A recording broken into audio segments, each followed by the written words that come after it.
Vamos começar por algo que eu acho que a gente já chegou a ver um pouquinho da outra vez. Talvez você até ache essa parte aqui fácil, mas vamos andando com calma, né? Então a primeira coisa que eu quero falar com você é sobre os conjuntos numéricos. Então, conjuntos numéricos.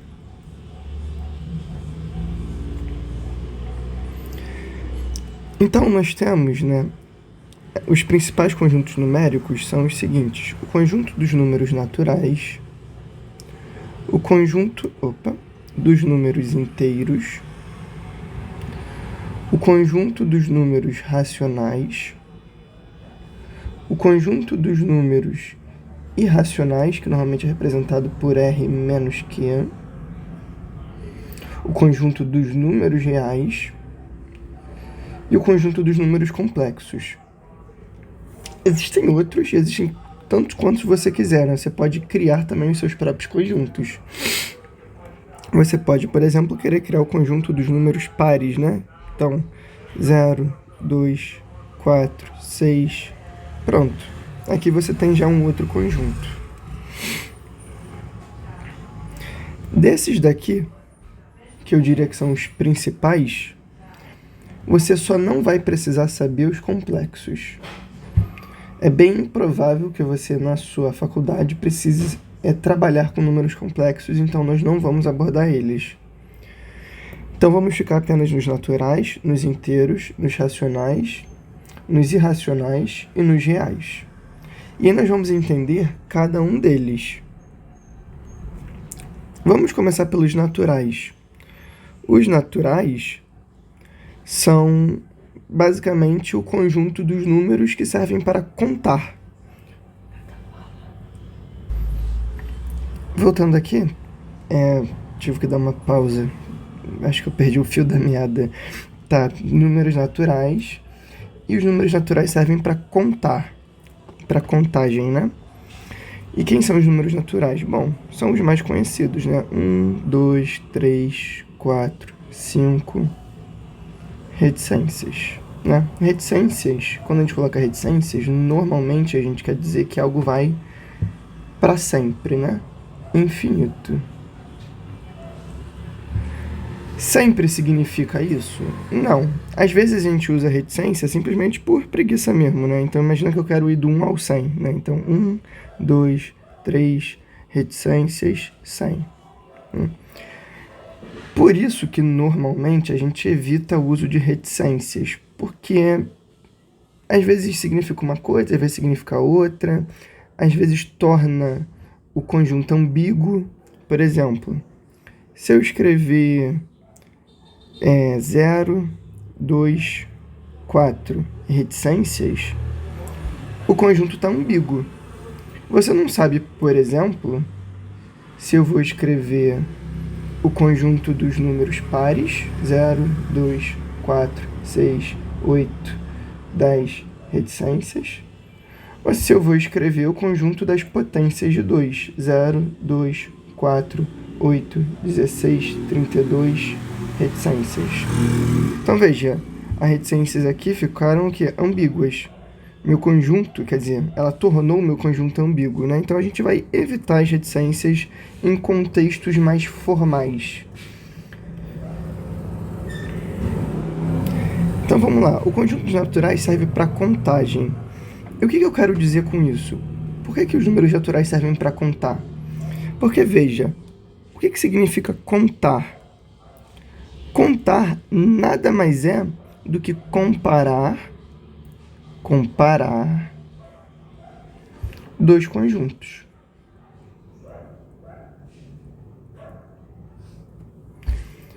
Como isso? De que forma que contar pode significar comparar dois conjuntos? Veja, imagina um pastor que possui as suas ovelhinhas.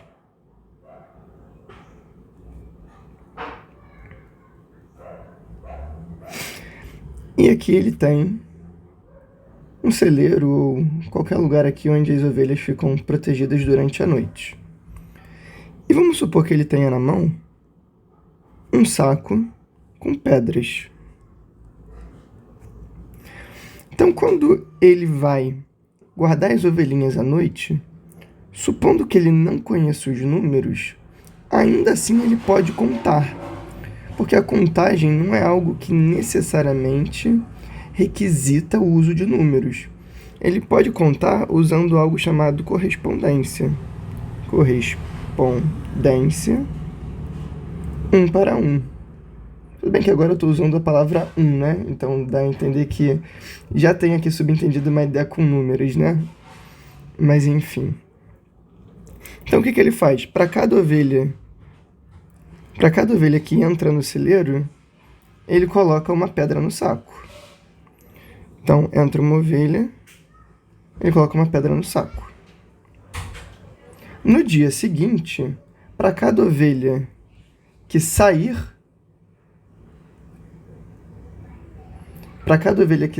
do celeiro, ele tira uma pedra do saco. Quando a última ovelha sair, o saco tem que estar vazio, né? Não pode sobrar nem faltar pedra. Porque se sobrar ou se faltar, significa que ou surgiu ovelha ali dentro, ou faltou ovelha. Então, o que ele está fazendo é, de certa forma, contando. Ele está contando, fazendo uma correspondência entre essa quantidade de ovelhas e a quantidade de pedras no saco. Repara que, diretamente, nenhum número foi utilizado. Nenhum número. Mas qual que é o problema da gente fazer as coisas assim? O problema é que isso se torna impraticável em escalas maiores, né? Então, imagina que você queira contar quantos alunos tem numa sala de aula. Sala de aula daquelas de pré-vestibular. Pô, uma sala dessas pode chegar a ter mais de 100 alunos. Tu vai ficar andando com um saco de pedras no bolso? Não, e detalhe, todas as pessoas vão ter que ficar andando com sacos de pedra no bolso para contar todo momento? Enfim, né? Não vai funcionar assim. Então você vê que os números naturais surgem de uma maneira muito natural. E a principal função deles é o quê? É contar. Então, o que a gente está fazendo aqui é usando um intermediário. Agora, o conjunto de comparação não é mais o conjunto das pedras. Então, ó, aqui são as ovelhas. E agora a gente substitui o conjunto das pedras no saco pelo conjunto dos naturais. Então, a gente passa agora a fazer essa comparação aqui, ó, e não mais por aqui. E é claro que, evidentemente, com os números naturais surgem as primeiras operações básicas: soma, subtração, divisão, multiplicação, divisão.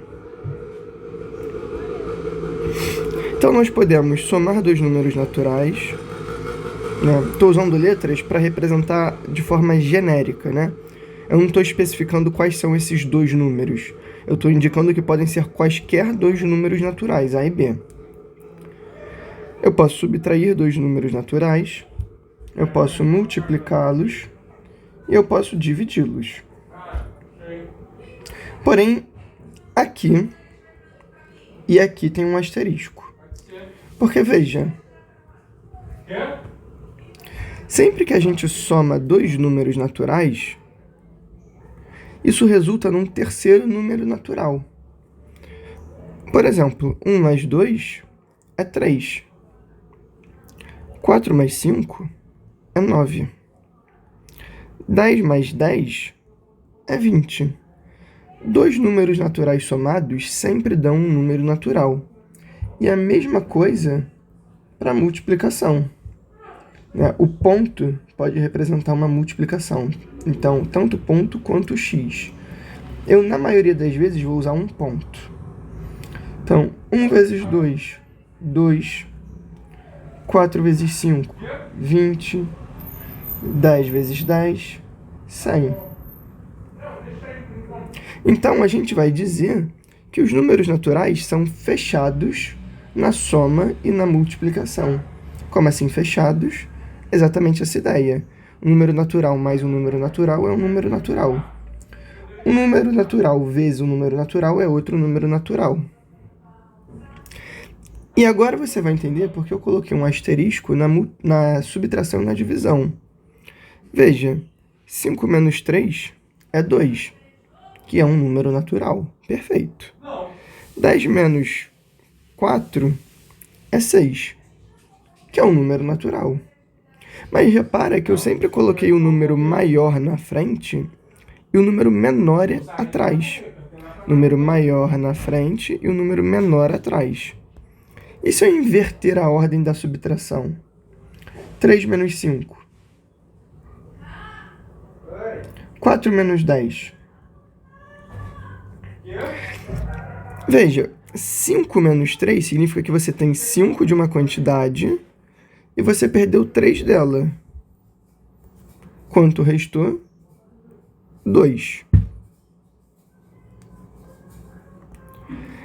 10 menos 4 significa que você tem 10 de uma quantidade e você perdeu 4. Quanto que restou? 6. Mas e agora? Como é que eu posso ter 4 de uma quantidade e perder 10? Como é que eu estou perdendo 10 se eu só tenho 4? Né? Aqui vem a ideia dos números inteiros. Então, a partir daqui, vai surgir um novo conjunto numérico para poder responder essa pergunta. Isso daqui, já adiantando, mas vai ficar para o próximo vídeo, é menos 2. E isso aqui é menos 6. Essa subtração é muito simples de fazer. É só você pensar nela invertida. Você sabe fazer 5 menos 3? Sabe, é 2. Então, 3 menos 5 é menos 2. Mas isso vai ficar para o outro vídeo. Só quando eu for falar dos números inteiros. E para finalizar o último asterisco, vamos olhar a divisão. 10 dividido por 5. 2 vezes 5, 10. Para 10 resta 0. Beleza, então 10 dividido por 5 é 2. 8 dividido por 2. 4 vezes 2, 8. Para 8 resta nada. Então, 8 dividido por 2 é igual a 4.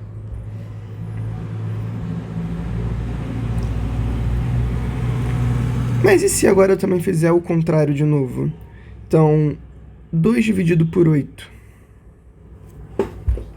E aí? Como que eu posso ter duas coisas, por exemplo, 2 pizzas, e dividir essas pizzas para 8 pessoas? 7, 8. Então, imagina que eu tenho 2 pizzas e eu vou dividir para 8 pessoas. Como é que eu posso fazer isso? Como é que eu faço 2 dividido por 8? Quanto é que dá essa conta? Eu só sei fazer o contrário. Mais do que isso, nem precisa dividir um menor por um maior. Pode ser um maior por um menor mesmo. Faz 8 dividido por 3. 2 vezes 3, 6. Para 8 resta 2. Repara que 2 é menor do que 3. Então aqui meio que acaba a conta. Resta 2. 8 dividido por 3 dá 2 para cada um e resta 2. Será que dá para continuar? Será que eu consigo pegar isso aqui que sobrou e continuar dividindo entre as 3 pessoas? Será que eu consigo continuar essa conta? Pois é. Aqui é o segundo asterisco. Aqui vai surgir, né, com toda essa ideia daqui, os números racionais.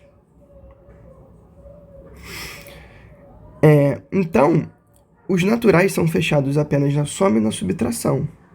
A gente vai criar novos conjuntos numéricos para responder esse problema, né, da subtração e da divisão. Por enquanto é isso. No próximo vídeo a gente vai ver os números inteiros, depois a gente vai ver os números racionais, e aí depois a gente começa a tentar se aventurar nos reais e nos irracionais. Mas esses aqui já são conjuntos bem mais complexos do que esses 3 primeiros que a gente vai abordar. É bem mais difícil entender esses daqui. Então a gente vai com calma até chegar lá.